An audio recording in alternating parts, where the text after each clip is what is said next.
I think the most interesting thing that happened in pro wrestling was just last night, and The Rock was on his Instagram wearing a New Japan T-shirt. I don't think that means anything, but I think I'm interested in like where this is going. Like it's very likely means nothing. It could just be The Rock getting people talking, which is what he likes to do. He is he's a hardcore wrestling fan, like legit. He loves pro wrestling. He has talked about TNA in the past. He had tweeted about like New Japan in the past, AEW, NWA. That's a shirt that he's had for a long time, I'm sure. But for him to like be wearing the logo of another company that happens to be business partners with AEW, and at one time Nick Khan was trying to cement a relationship with New Japan, and he couldn't get the deal done. And Tony Khan went on. I think he went on TNA television. Tony Khan went on Impact and was burying Nick Khan for failing to get the New Japan deal, and was bragging about the fact that he had New Japan on lock. And so for The Rock to come in and be wearing that T-shirt, I'm not saying anything's happening. I just find that to be interesting. Why not? Let's find. I find that to be a little interesting. I'm not saying anything's going to happen, but I do think there's a story there. I don't think it's an accident that he's wearing that shirt. He's at the very least trying to get people talking. So, but I like that the internet's going crazy with it. I like that New Japan fans are upset at the thoughts of being in business with WWE. I like the fact that AEW fans are in their feelings a little bit about the thought of New Japan ditching AEW and going with WWE. I think that's kind of funny. But I don't think that the New Japan is going to be enter in a relationship with WWE. I just don't see that happening. We'll see. Io makes a good point. In New Japan, their Instagram posted that too. That was funny.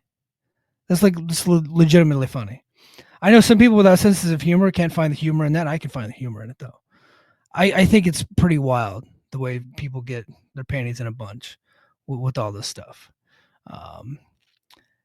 I know that the New Japan AEW partnership has been great for like what they're producing on television. A lot of New Japan stars end up jumping ship though. Like everything that you guys are saying, that these people are saying that WWE is doing to TNA, it's actually going down in the New Japan AEW partnership, but it's not a predatory thing. These contracts are coming up, and if Tony Khan doesn't sign them, WWE will. At least in his head, that's what's going to happen. Because New Japan just can't hold on to these people because they don't have the money. They just like the dollar value over there is not very good. So, and business isn't great. Why is business not great? Well, there's lots of reasons why. Their economy tanked during COVID. They never really bounced back from it. So it's hard for them to be able to pay foreign talent the rates that they feel that they deserve. So they got to come back to the States and make that money. And AEW is offering them more money than WWE is because AEW sees them as big stars. They see the value in them. WWE doesn't. But it is interesting that there's probably in the last, how long have they been working together? Since 2022? So 3 years.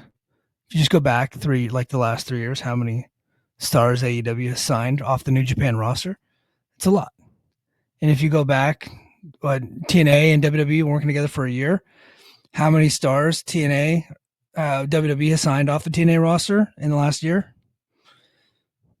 One. Just one. Jordan. That's it. Will there be more? Yeah. But so far, just one. In fact, AEW in the last year has signed more stars off the TNA roster than WWE has. And they're not even partners. But while they were partners, they were doing the same thing. Like their TNA stars are going over working AEW show. Well, at least Deonna Purrazzo and Big Bill did, or Debbie Morrissey. And Tony Khan got a good look at them and then ended up signing them. So that's just business. That's the way this stuff works. Not a big deal. But I do find it interesting that a lot of the hardcore fans are saying that WWE is being predatory towards TNA when really none of those things have happened in the last year to TNA. So there you go. But yeah, let's kick into some TNA stories. So I went around the web a little bit and I pulled together some stories, and if you're in the chat and you know some stories that I'm not covering, please let me know, and I will look into them, and I'll make sure to cover those.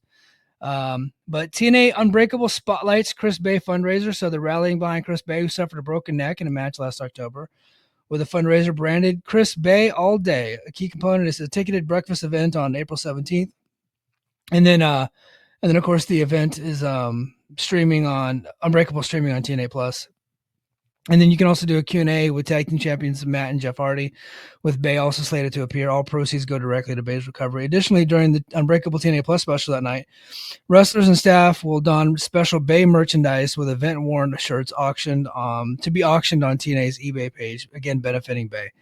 So that's really cool. So they've been taking care of all of his medicals, and they've been paying him his rate, like what they owed him per their contract, and they're going above and beyond to take care of this guy and just really get after his quality of life. And that's what these fundraisers are for. It's about quality of life stuff, because they're paying him everything that he's owed.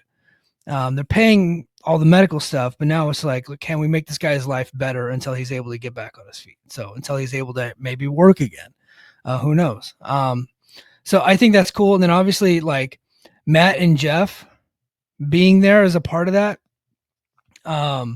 is pretty cool, because he got hurt in the match with Matt and Jeff, and you can tell that there's like no hard feelings, which that doesn't always happen with those injuries, right? But this injury specifically, nobody was really at fault. It was just a freak accident. Just they mistimed it, probably on both sides, and it just didn't work. That move, Matt Hardy and Jeff Hardy are still doing. They still obviously believe in themselves, and a lot of people still trust them. So it was just something that happened. But I think it's cool that they're doing this Unbreakable fundraiser. Speaking of Unbreakable, the Unbreakable special is airing at 10 p.m. Eastern on TNA Plus, right after Impact, which is also either on Access or TNA Plus. A newly announced Barbed Wire Massacre pits Mance Warner against Sammy Calhoun in a brutal grudge match. They'll also crown the inaugural TNA International Champion in a three-way bout with AJ Francis already qualified. And two semifinal matches, Eddie Edwards versus Macklin versus Ace Austin, and Eric Young versus JDC versus Zachary Wentz will determine the opponents. And then they also announced on Impact this week that in the finals of that three-way match, whoever doesn't get pinned will then go on to Rebellion to get a title shot. So in a one-on-one match, assuming. So they're already lining it up. AJ Francis is in the match. I think Macklin wins his match, and then Eric Young wins his match. And then either Macklin or Young pins AJ Francis, probably Steve Macklin. Actually, no, maybe Eric Young steals the win, which is what they do, is a lame bullshit finish. But Eric Young steals the win, attacks Macklin, and then they go to Rebellion, because that's the match they've been building anyway. It's been Macklin versus Eric Young. I think that's probably the move that makes the most sense to me. They could always throw a curveball and have AJ Francis win it, but I think either Macklin or Eric Young winning, and then those two guys going on to Rebellion to wrestle for the title makes the most sense to me. Other highlights include mixed tag match featuring world champion Joe Hendry and Knockouts world champion Masha Slamovich against their Rebellion challengers Frankie Kazarian and Tessa Blanchard.